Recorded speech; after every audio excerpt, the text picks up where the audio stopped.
आज जो है मनु महाराज अपनी तीनों बेटियों की शादी कर देते हैं। जो उनका बड़ा वाला पुत्र है भक्त इधर उत्तानपाद उसका भी विवाह कर देते हैं। सोचने लगे कि हमारे ऊपर तो चौथापन आ गया है, वृद्धा अवस्था आ गई है। आज भक्त मनु महाराज जाकर के एकांत जगह में बैठ करके रोने लगे। जब इधर मनु महाराज रोने लगे, मैया शतरूपा ने देखा, दोनों हाथों को जोड़ करके कहने लगी, स्वामी आप क्यों रो रहे हो? भक्त मनु महाराज कहने लगे, देवी इंद्र मैं इसलिए रो रहा हूँ, मैं तो भगवान का भजन नहीं कर पा रहा हूँ इस मोह माया के चक्कर में। क्योंकि भक्त आज देखे मनु महाराज तो भगवान के भजन के लिए रो रहे हैं और आजकल दादा भजन के लिए नहीं भोजन के लिए रोते हैं। अगर सुबह होगी तो सोचेंगे हमें शाम के लिए कहाँ भोजन मिलेगा, कहाँ से व्यवस्था करनी पड़ेगी। क्योंकि भक्तों भोजन और भजन में थोड़ा ही अंतर है। आप भजन चाहे सुबह से शाम तक करो, आपका मन नहीं रूठेगा। और अगर आप भोजन करोगे, इसीलिए भोजन में मात्रा लगी है। अगर भोजन मात्रा के बाहर कर लोगे तो आपको दिक्कत होगी। इसीलिए भजन में कोई मात्रा नहीं लगी है और भोजन में मात्रा लगी है। आज मनु महाराज रोने लगे और कहने लगे, देवी हमें तो भगवान का भजन करना है, भगवान का ध्यान करना है। अब तो इधर भक्त माता बहनों आज मैया शतरूपा कहने लगी, स्वामी जाओ जाकर के भगवान का भजन करो, भगवान का ध्यान करो। जब इधर मनु महाराज और मैया शतरूपा भगवान का भजन करने के लिए चले गए, आओ तो इधर राजा उत्तानपाद बन गए हैं। भक्तों उत्तानपाद की जो पत्नी है बहुत ही धर्म पर चलने वाली नारी है। क्योंकि भक्तों बता भी गया है, गोस्वामी तुलसी बाबा ने माताओं बहनों के लिए एक ही नियम लिखा है, एक ही धर्म एक व्रत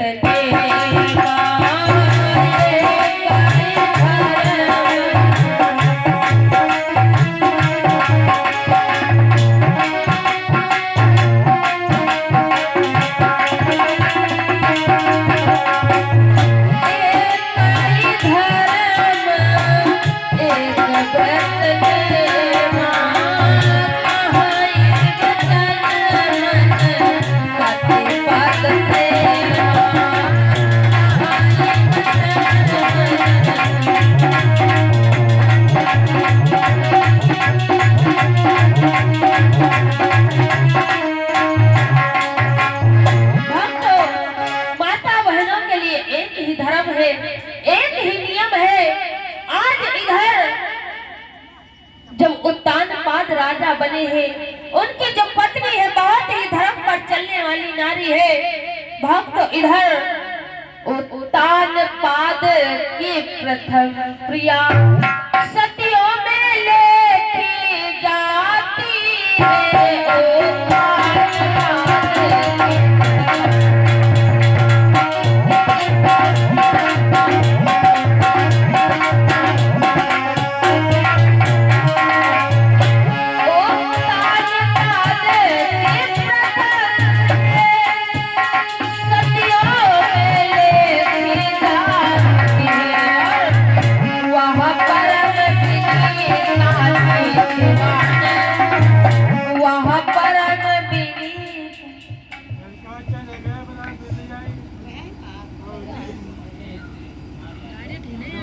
और हमारे दादा महेश कुमार यादव जो नांदन से आए हुए हैं, भगवान के चरणों में 101 मुद्राओं का दान कर रहे हैं। भगवान साथ में फल भी दान हो रहे हैं।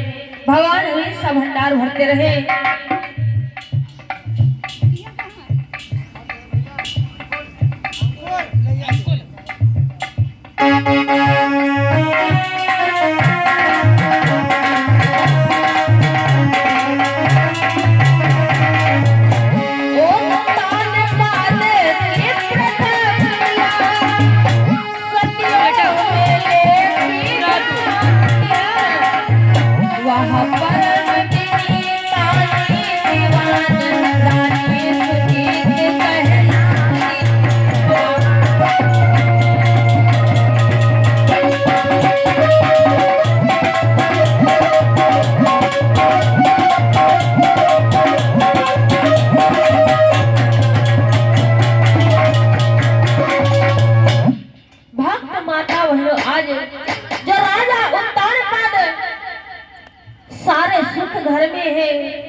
में विचार करने लगे। आज भक्त राजा उत्तानपाद एक दिन अपने दरबार से महलों की तरफ आ रहे थे, तब तक रास्ते में किसी ने आज राजा उत्तानपाद को निर्वंशी कह दिया।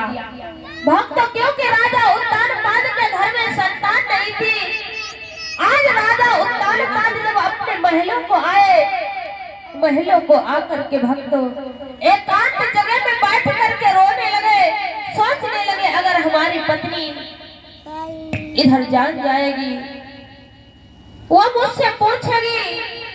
आज भक्तों जब राजा उत्तानपाद रोने लगे, तब तलक सुनीति ने देख लिया।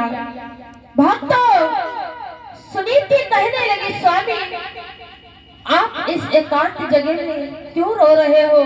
मुझसे कोई भूल हो गई है या कोई गलती हो गई है या कोई दरबार में ऐसी बात हो गई जो आप बैठ करके रो रहे हो? भक्त राजा उत्तानपाद कुछ नहीं बोले। आज रानी सुनीति समझ गई, क्योंकि भक्तों अगर आप पतिव्रता स्त्री हो तो आपके स्वामी अगर किसी मुसीबत में है तो आप उनके चेहरों को देख करके जान जाओगी कि हमारे स्वामी के आज रानी सुनीति राजा उत्तानपाद से कहने लगी, सुनो स्वामी, आप मेरी बात को सुनो। रानी ने दोनों हाथ जोड़ उत्तानपाद को समझाया।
कहने लगी, स्वामी मैंने ये भी सुना है कि जिसके घर में संतान नहीं होती है वो अपने पूर्वजों को भी साथ में नरक को लेकर के जाता है, इसीलिए आपको कुछ कहना चाहती हो। राजा उत्तानपाद कहने लगे, क्या बात है देवी, क्या कहना चाहती हो? आज रानी सुनीति कहने, उत्तानपाद कहने लगी, देवी अरे आप ये कैसी बात बोल रही हो? आपको ये नहीं मालूम जिसके घर में दो दो नारियां हैं उसके घर में जाकर के देखो, दो दो नालियां बहती है। अगर आप शादी की बात कर रही हो, चाहे हमारे घर में संतान हो या ना हो, लेकिन मैं दूसरी शादी नहीं करूंगा।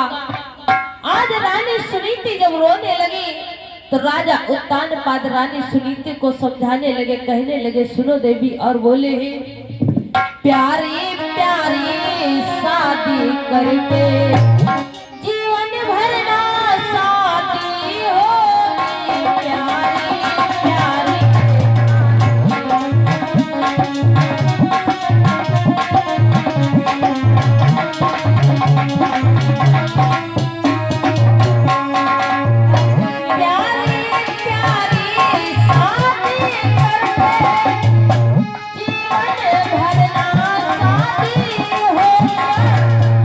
घर की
राजा उत्तानपाद रानी सुनीति को समझाने लगे, कहने लगे, सुनो देवी, आप शादी की बात कर रही हो, जो मौत है वो जीवन में एक ही बार आती है।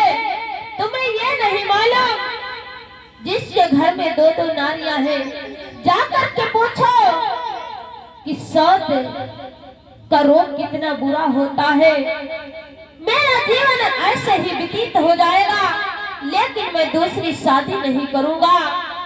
आज भक्तों रानी सुनीति रोने लगी, कहने लगी, स्वामी अगर आप दूसरा विवाह नहीं करोगे तो मैं कैसे इन महलों में रहूंगी, ये राजपाट कौन लेगा। स्वामी आप दूसरी शादी कर लो।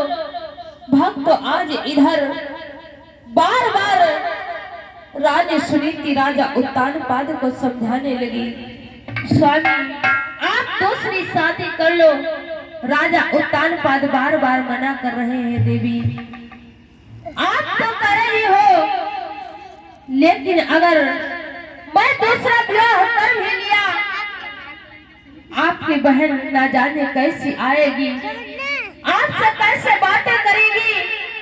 उसी समय रानी सुनीति राजा उत्तानपाद से कहने लगी, सुनो स्वामी आप जो मेरी दूसरी बहन की बात कर रहे हो, मैं दोनों बहन किस प्रकार से रहूंगी। और बोली है, मैं गंगा यमुना को बढ़ चढ़ कर गले लगाऊंगी, मैं अपनी गंगा यमुना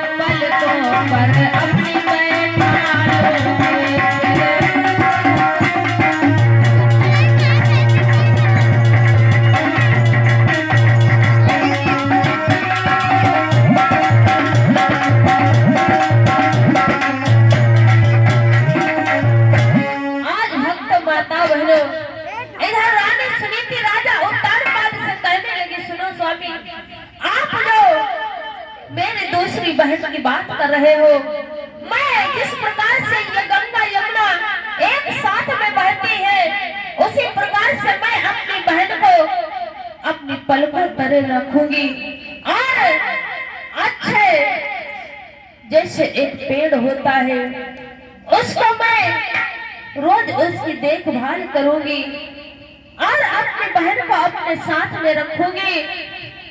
मेरी बहन आएगी, उसकी मैं बड़ी सेवा करूंगी।